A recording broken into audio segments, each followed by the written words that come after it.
We got into contact with the human world again. Come on, Ezreal. You give humans too much attention. No way, you gotta listen. They apparently have stores and books and schools and stuff. So what? It's full of humans who piss on each other for no reason. They're no better than the devil spawn. Nuh-uh, the one we were talking to wasn't like that. How do you know, Sakeru? Because I do! What is going on here? They want to go to the human world. The human world? Raisuro, think about it. You won't have to marry that girl and be the heir anymore. You could be with us, and we can make lives for ourselves in the new world. Now you're just talking nonsense. I vote that we do it. Huh? Oh, not you two. Think about it. This may be our chance to finally get away from this political nonsense we're stuck in. We may be nobles, but we're still our own beings. Ristrao is in. What? Ezreal! Whoa, so how do we get there? Are you kidding me? You don't even know how we'd get there. A simple spell should work, but it would require someone from the human world to help us get there. We can ask him. Oh, he'd definitely help us. I'm not so sure about... Reistra, aren't you tired of pleasing Father all of the time? I am, but... If you stay, you'll be married off and become ruler of Father's kingdom. You'll have no time for yourself or with us, and you'll be constantly at war with the other realms for power. You'll most likely turn into the spitting image of Father. What he's saying is, get your head out of your ass and let's go. If you don't say yes, I'll drag your princely ass with us. I don't care what that bastard of a father wants. Come on, Raisuro. All right, let's do this. What's the plan? I couldn't believe what was happening. I've seen the history of their lives before my eyes. They were nobles, and James was the heir to the kingdom of the commanding ruler pain in the butt. Even more so, he was going to get married to Diana. They sacrificed everything to leave and be together. They'd rather be free than remain in their noble roles. I started to feel a little jealous. They were able to leave while I'm expected to do what my father wants me to do. However, they were able to leave, I was uncertain still, but I knew I would learn in time. I closed my eyes and mentally asked Damien to end the vision. As soon as I asked, the world around me slowly vanished, and I was brought back to the bedroom where I sat with my hands nestled in Damien's hands. My visions began to clear, letting me fully see the boys around me, all with concerned faces. So, you now know exactly who we are. Diana's the girl you arranged to marry? Not anymore. Once we left, the arrangement was broken. With no sons to marry off, her dad couldn't go through with the marriage deal. If Diana is here for us, that means she's trying to save her kingdom from being attacked. That's not true. She wants to rule our kingdom. Having one of us will give her the right to our kingdom, as much as we'd have right over hers. So she's a gold digger. Well, with a kingdom like ours, what succubus wouldn't want to marry us for it? One thing I don't understand is why Damien would say that. Maybe at first that's what it was about, but then afterwards it changed. She wants to protect her home, and there's more to the story than they're aware of.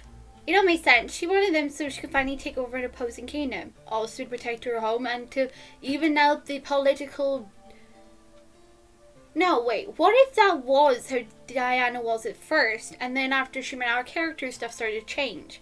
Her whole, point of view for the war and everything. Anyway, she knew that despite her power, she wouldn't be able to fight against her father because... I don't know, he's all powerful. She had to find another way in.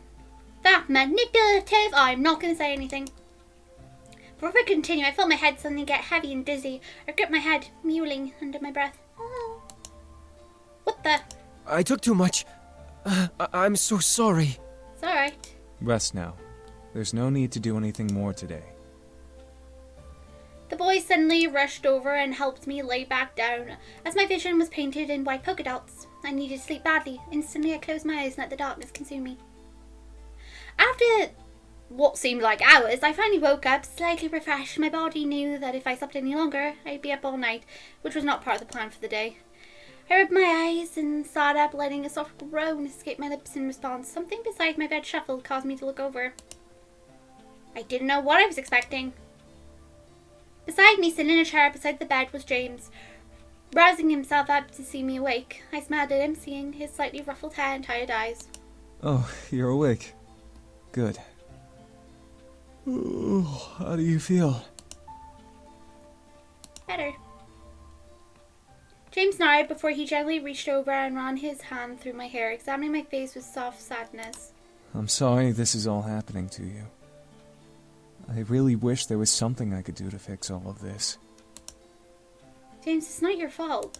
No, if we never came, then you'd never be targeted by either Malix or Diana. I quickly reached over and put my fingers on his lips, stopping him from going any further. I didn't want to hear anymore. James, it's okay. I wanted to help you out. I offered to let you all stay. Nothing is your fault. I gently moved my hand and kept James's cheek, staring at him with concern. I didn't want him to hold guilt in his mind about this whole ordeal. Diana was desperate and she'd hunt anyone for them. It wasn't his fault she was desperate enough to hunt them down. However, I was curious. So James, you're a demon prince? James then twirled the strand of my hair around his finger, staring at it. Yes, I am. I was. Was? I was a demon prince when I lived in the Abyssal Plains. I didn't enjoy a single minute of being the heir.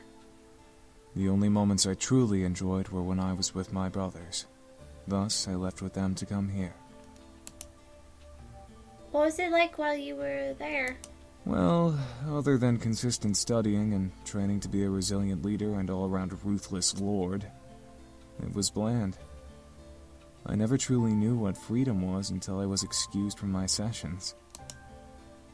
James looked at me with a thoughtful look on his face. I stared back, wondering what was going through his mind. He then smiled before taking off his glasses and placing them on me.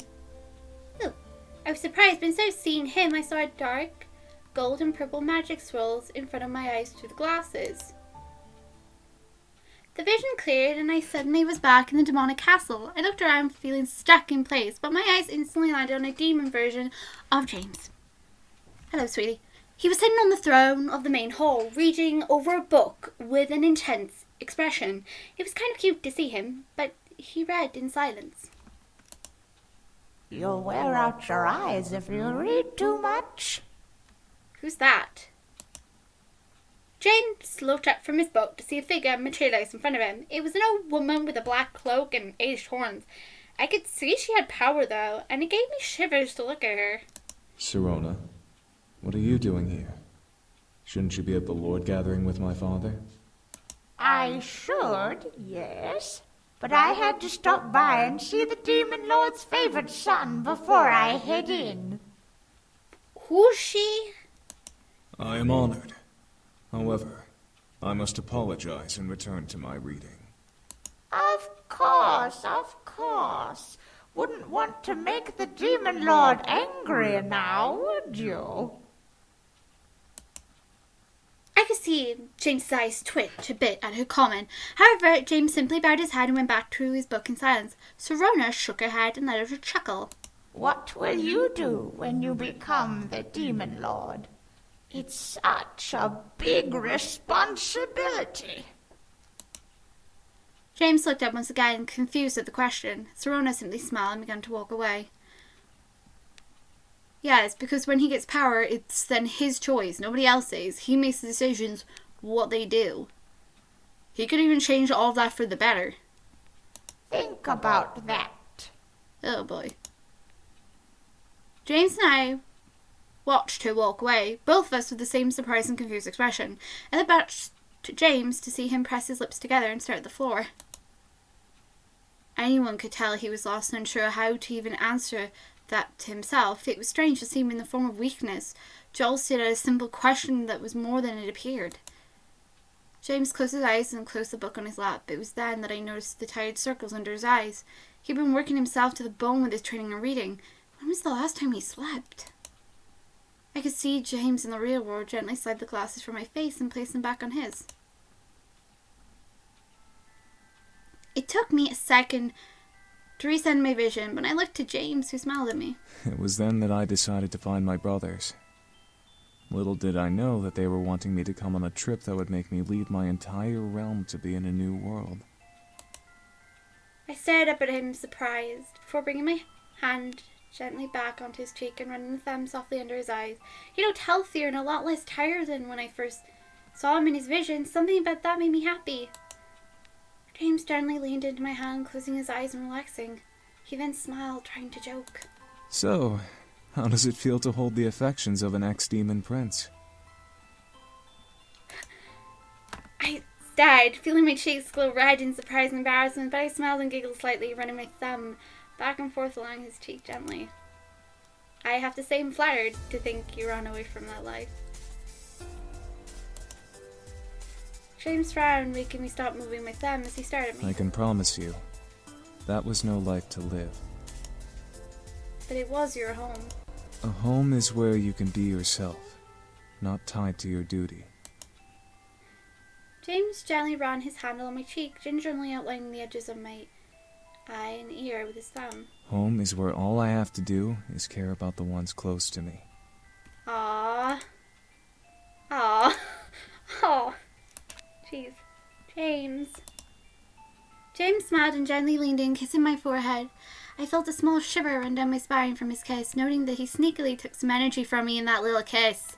Now, you need to rest. You're not fully recovered. You might as well rest until dinner is ready. James smiled and gently pressed me back onto the bed, leaning his forehead on mine.